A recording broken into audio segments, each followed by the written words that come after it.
Scapegoat again with a personal favourite of mine. This is Bell Witch. Thank you very much for coming in and doing this. It's an absolute honour and a pleasure. So, can we start at the beginning like all good stories do? At the very, very beginning, how did the band get together? How did it start? The band started in 2010, I believe. Adrian Guerra and myself were in a different band that the guitar player was moving away. So we were kind of just without a band, and there was a local promoter who was asking us to play a show. And we're like, well, we don't have a guitar player anymore. And she said, just do it with bass and drums. And Yeah, okay, we could try to figure something out.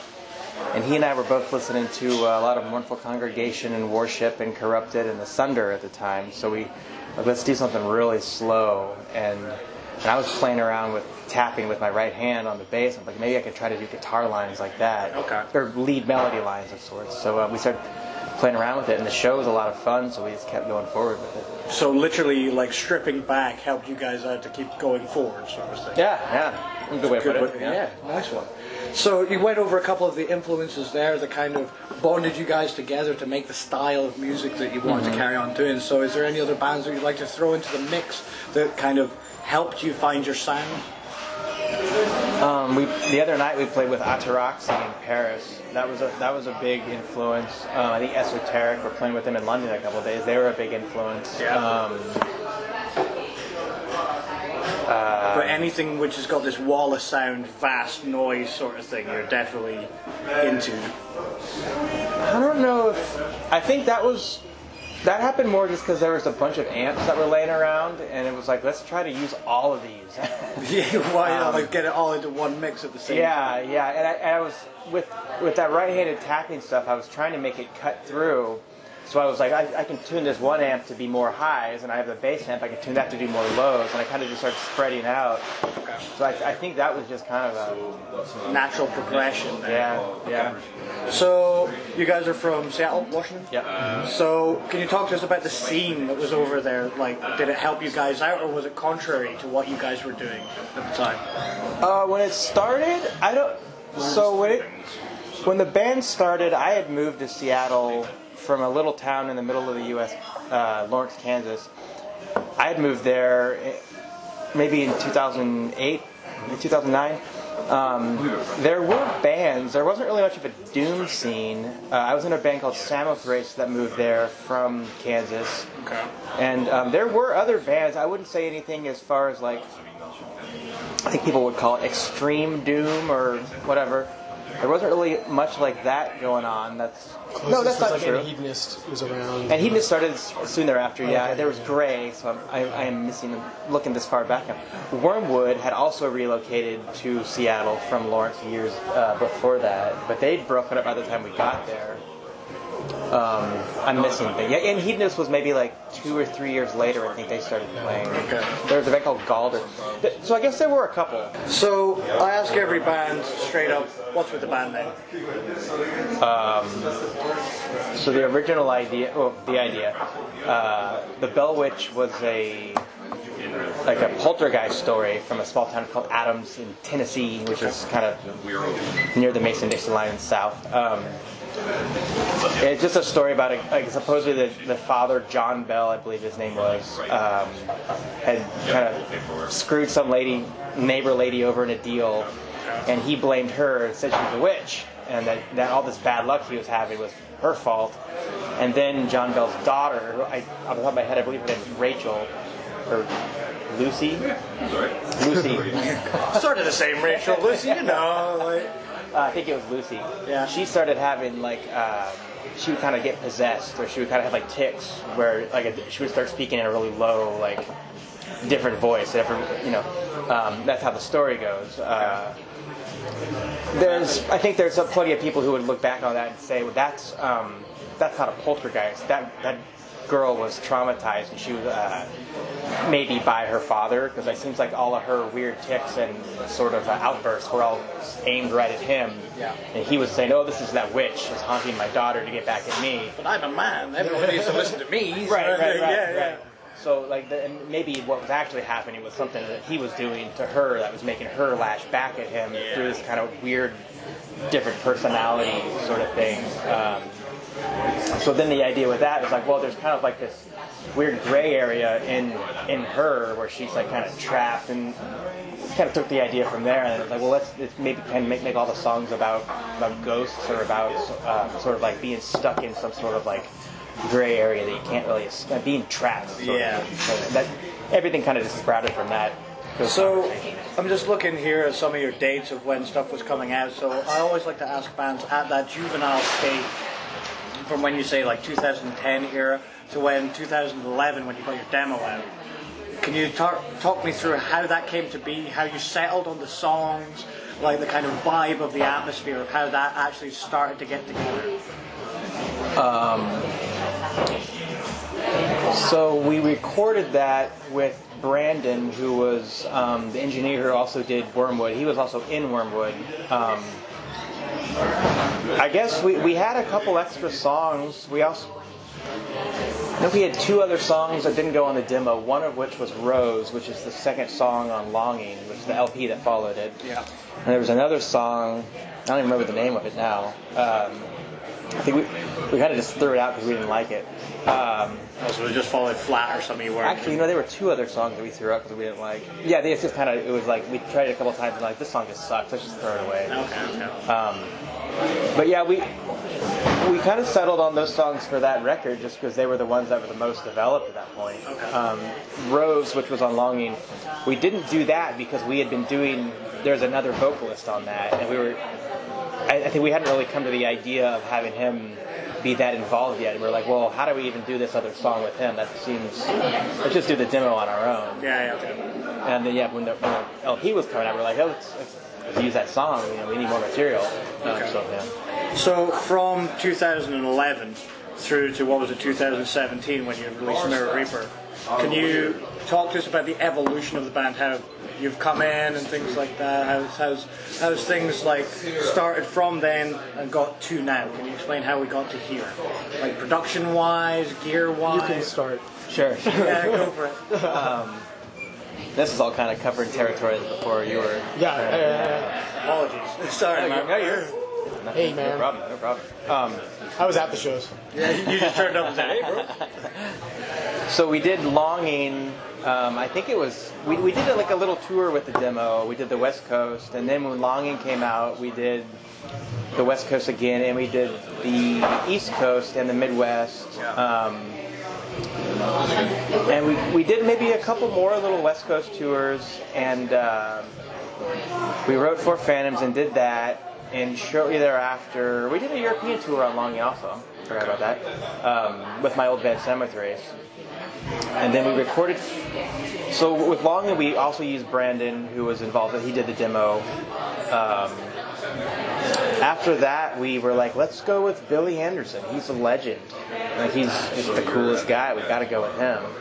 So we did that with For Phantoms, and it came out really good. I think. So how did you get to know Billy then? How did that happen? Were you just friends? Or? He's around. He's a really outgoing guy. Right, like if you're kind of in his general vicinity, you kind of get sucked in. Yeah. So, right. Okay. He's a large personality. He's really friendly. It's an understatement. All right. Okay. So you can tell he's in the room. Man. He's the largest person. Yeah. Billy's the coolest. He'd be at shows all the time. I mean, he lives in Portland now. I think at the time we did that, he lived in LA. I'm sorry, he had just moved to Portland when we recorded For Phantoms, and he was just he would be up there for shows, doing sound for somebody, or just at a show, hanging out with people. He's running into them. And one day we were like, hey, let's do this record. He's like, yeah, cool, let's do it. So we did it, and it was, I think just recording with him, Adrian and I were both like, whoa, there's, like, the band we just got this, like, all these new ideas just sprung out of our heads. So he helped actually nurture the sound of what you were going for as well. Yeah, I mean, I think just kind of seeing him work, and maybe that was just because Adrian and I were kind of getting to that point anyway, where these ideas were already sprouting. But like seeing how he kind of would divide things up, and it was like, oh, we could expand on that, do that, run with that idea a little bit more. And then soon after that, we were doing a tour after the record had come out, and when that tour ended, Adrian and I parted ways, and Jesse joined the band, and we did a fair amount more of touring, we played with Wreckmaster Harmonies, where we were the rhythm section with them on a couple tours. And I think that we were like, well, with the next thing we record, we should try to make it a little extra special, because there's a new member in a two-piece band. That's a 50% change. So we should really dig really hard for the next one. And while we were doing that, Adrian died, which was weird. Put it lightly, I guess. You want to take over from there? Is that covered up ground? Yeah. Yeah, I mean, I know that, like, for me, when I joined, Dylan and I had been living together for a while, and we'd known each other since I was 19. He's a little older than me, but so we'd always been in the same vicinity, been good buddies, and even toured together before. But you and Adrian as well. Me and Adrian as well, yeah.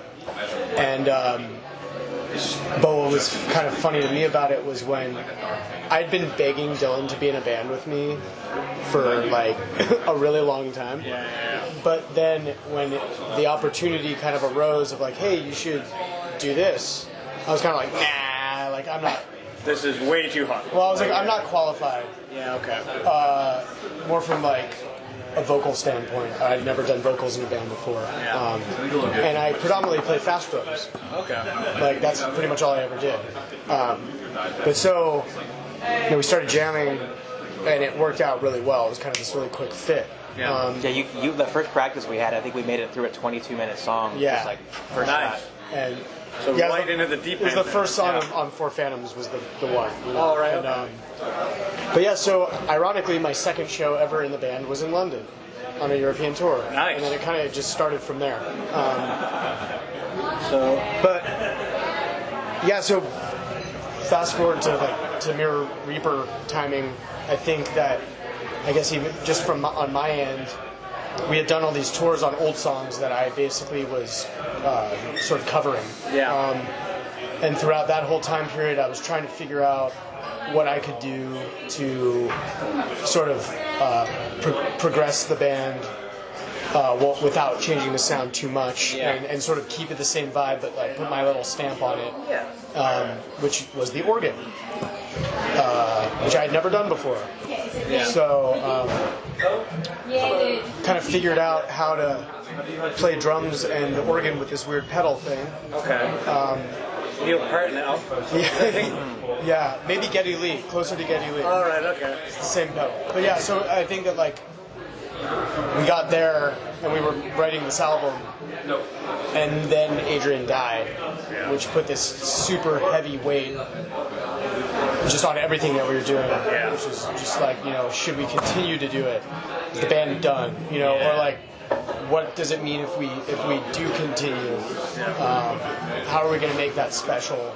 And I think that after like taking a break to grieve, we came back really, really strong and more attentive and more focused on making this particular album, something that he would have been proud of as well as us. It was an absolute spectacle.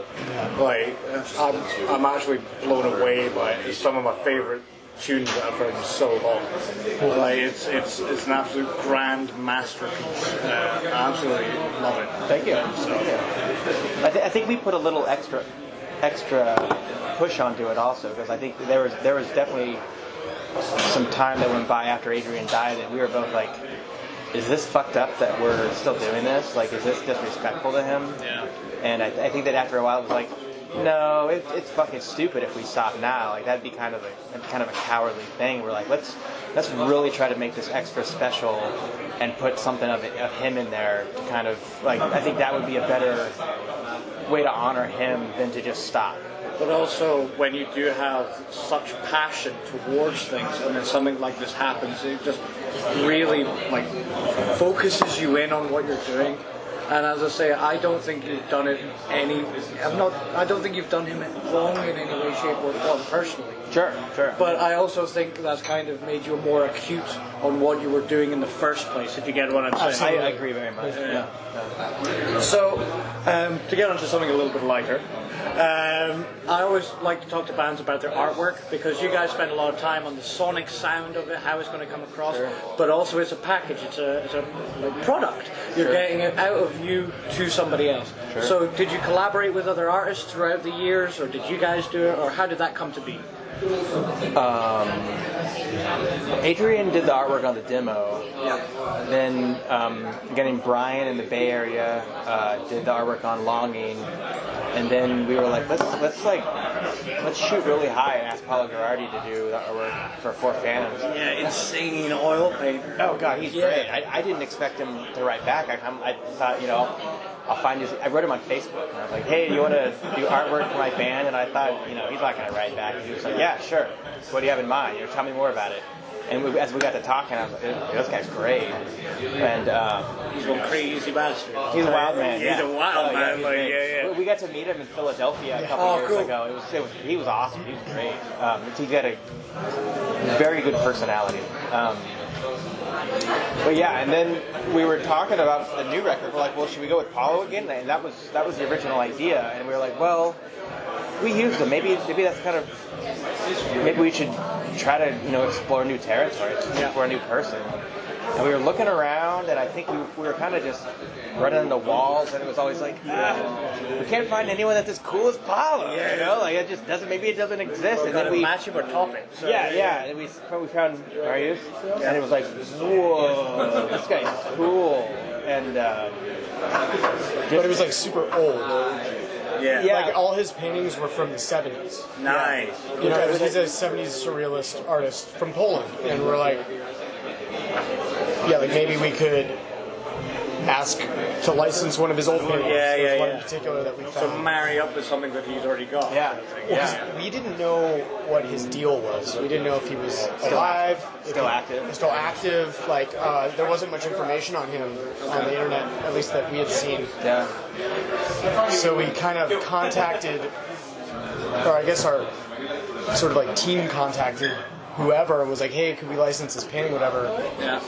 And he wrote back and was like, I've always wanted to do a cover for a band. I've never done a cover for a band. So literally this is all correspondence online? Emails. Nice. And he's like 75 years old-ish. He listened to the last Four Phantoms, and he was like, I would love it. This is cool. I'd love to do it. Like, amazing. Whoa. Even better. Like, great. And he was, and we Jesse and I charted out between the two of us, like, what do we want what do we want of the cover art? So we were like, what do we like of his work, his other work, and then what do we want to make it personalized to the theme and the lyrics of ours? And we sent him like a maybe 2-3 paragraph email, and he was like, okay, I'll come back to you in a while with the draft. And it was like, okay. So you kind of gestured in the direction, and then he just ran with that. And it was some time passed, and we were like, well, what's going on? Like, he wasn't answering anything. A little time passed. We're like, well, shit. Like, is he losing interest? And one day he just sent us. He's like, here's a rough. What do you think?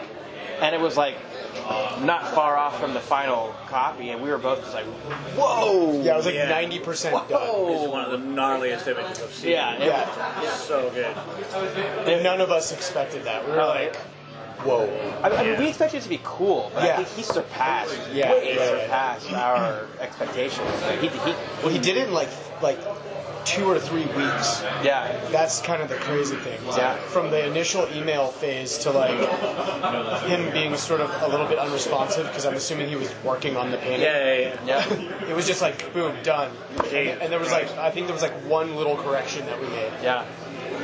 So I also talk to bands a lot because one of the things that I think is the whole purpose of music is to see it live. Like, however good the LP is, however good the CD or whatever it is, to see music, you've got, like, that's the real experience right there. So, could you talk a little about, like, your touring experience? If it has helped you, have there been bands that you've reached out to learn things, like kind of pedal boards? Because I've seen your pedal board, and that's absolutely insane. I might have to take a photograph to put it on there. Right on. It's absolutely insane. So, what have you learned while touring, personally? I would say I've learned a lot about vocals by touring. Like, I've learned that I would rather have control of the reverb on my vocals than someone else, because I want to make sure that there's enough of it. So I have like a vocal processor that I use the same one. Yeah. Tough question. I honestly think I've learned like everything from touring. Oh yeah. Like that's been my practice. You know, I've never been a person that practices a lot. I think just watching people taking little snippets of what they do, stage positioning, mic positioning, like, you know, the organ pedal thing was sort of an organic idea, but people have done it before it. Yeah. You know, like Geddy Lee. You know, it's like, I think that the more you tour, and it's a privilege to be able to do that. We both have been touring forever. Yeah. I think that, you know, it's the best school you could go to for being in a band. Like you're under pressure to get there to the show, and also play like your 50 minutes to an hour, like knock it out, get it right every time. Yeah. There's things like that instead of doing it, as you say, in a practice space, and do your 4 minutes, go for a fag, 4 minutes, go for a fag again. Like you can't do that. You've just got to go balls out for your hour-long slot. Make sure it's right. And I think that really does help towards bands. So this is why I asked, because there's a lot of younger bands that look up to people like yourselves, and they don't see, oh man, we won't tour, we won't gig. It's like, well, come on. Sure. Yeah. In this, I just got an idea. I think the biggest thing I've ever learned is watching other people, and when they fuck up on stage, because everyone fucks up. Oh yeah. Over and over and over, they fuck up. And I fuck up all the time. And I watch people fuck up, and I'm like, was that? I'm like, I know that record like the back of my hand. I know this song, and that was different, but I can't see any like. Do they know that it's different? Because it looks like they did that on purpose. Yeah. Like, oh, they just played through it, and they didn't like acknowledge the fuck up. I think that's a big thing for me. It's just like, just play through it. Don't even pretend it didn't happen. Well, most musicians I've talked to like to think they're perfectionists. So the thing is that, like, I know folk would just literally unplug and walk off. Yeah. So, definitely not. Yeah. I'm still working on not showing it. Yeah. It's hard. Poker face. Constant time. I don't have one. Oh no. Well, and I think that in showing it, when I show it, I start fucking up more. I think that for me, if I just wash it out of my head, that didn't just happen, then I can focus back and like dig in harder. Whereas if I'm kind of like, damn it, and I'm kind of like looking at you and smiling, then I'm not. Yeah, I'm fucking up more at that point. Yeah, it kind of snowballs in that regard. So carrying on from the tour thing, is there any antics that you guys have been up to? Any tour stories that you'd like to divulge? We could tell the story about the cat in Louisiana.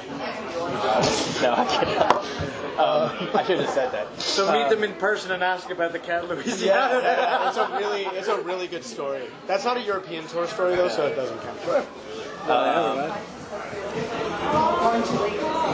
But you seem quite relaxed, chilled out guys. I mean, the last time I was in Scotland, it got pretty rowdy, and I'm gonna control my whiskey intake. You all have wonderful. Really? Yeah, the whiskey's really good here. I know. So I've put less money in my wallet for whiskey than the last time I was in here. That's a lie. It's about equal. Yeah. Well, I'll make sure not to plow you full of whiskey before you leave tonight. Yeah. Then. Just wait till after he's done. Yeah. Go from there. So, the impetus of this, the whole interviews that I've been doing, is it always makes me wonder, why? Why do you guys play this style of music? Why do you put so much passion and your time into doing it? It's something that, the reason why the brand's called Scapegoat is because I think that a lot of people like demonize the music without even listening to it or even hearing your guys' side of the coin. So, the question is why? Why do you put yourselves up there to do this stuff? My dad is like, he's in his 60s and he's still a professional musician in the city he lives in. And I think that like, I grew up riding with him to gigs, hanging out in bars while he was playing. And he talks about it like he treats it like it's work. I think that in my head, that's kind of just like part of being an adult is pushing harder to become a better musician all the time. So it seems just kind of second nature to me. I think my mom would rather I didn't do that. The caring nature of it all. Sure. She doesn't like the idea of me getting a car wreck or plane wreck or whatever. That's part of the excitement. Sure, yeah. And getting to see, like, being here in Scotland, like, that's the coolest thing ever. So you get to go to like these. Traveled a long way to get here, boys. Yeah, going all over the place. We were in Russia a week ago. Nice. That's the coolest thing ever to get to do that. I mean, yeah, I know for me the way it started was like the first time it happened, I was like, oh my god, tour is like the coolest thing I've ever done. Yeah. And now it's almost habitual, where it's like I don't really know. There's been points since that started 13 years ago or whatever that I was like, I'm going to take a break, you know, and then I'd take like a 5-month break, and I'd be like, okay, when am I going again? Yeah, hit you. For me, it's always been about meeting people, and like there's a distinct community that's always around music, and I think that heavy music in particular has one of the most supportive and enabling communities for art of any artistic endeavor. I don't think, and I think that's one thing that's really cool, and I think maybe our last record is a good example of that you can kind of do whatever the fuck you want in heavy music and in punk and in I'll give you a shot. aggressive, basically like as long as it's not like pop. Yeah. Or like cookie cutter. Just cookie cutter distinct genres that are more focused on like popularity. I think that there's in that sort of underground community, you're able to really express yourself and experiment without getting like as much shit talked. Like there's always shit talk. And it's always the passion. Yeah. Like you can tell if someone gives a shit about what they're doing. Absolutely. And if, as you say, if it is that cookie cutter nature, it's like, oh, that's cool right now. Let's go do that. Right, you can tell when you look at them straight away. But Mass produced, it just can't. yeah. And anyway, I think it works a lot of times for like a really short period of time. Yeah, for a quick second, and then there's a cliff edge. So, Definitely. So, last but not least, the whole point of this channel is for me to point the spotlight on bands which I think deserve it, give you guys a platform to say whatever the hell you like. Sure. So, the baton is now getting passed to you. Which bands do you think deserve the spotlight? Either up or coming, good stage show, either bands you played with, just whatever, bands that you think deserve it, but don't quite get as much of the spotlight as they should.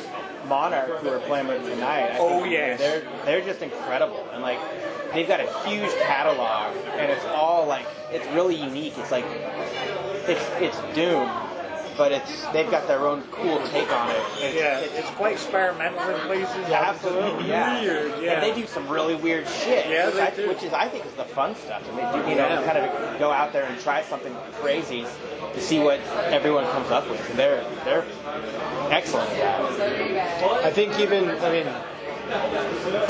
Ataraxy that we just played with, Dylan and I were both independently talking about how long we've heard of that band or listened to that band, and they like kicked ass. Yeah, it was phenomenal. It was really good, really refreshing. I had to take notice. Yeah, and it was also a different take on something that is quite popular these days. But they were doing it, I feel like, in a more free and cool way, you know. I don't know. There's a lot of bands like that. I know I'm putting you on the spot. I do apologize, boys. But thank you very much for spending some time with us. It's been an absolute pleasure and an honor, as I've said, to speak to you guys and get your insight into how you guys think. So thank you very much, man. Yeah, thank you. Cheers for coming down and spending some time with us. And we'll get this up shortly. Cheers.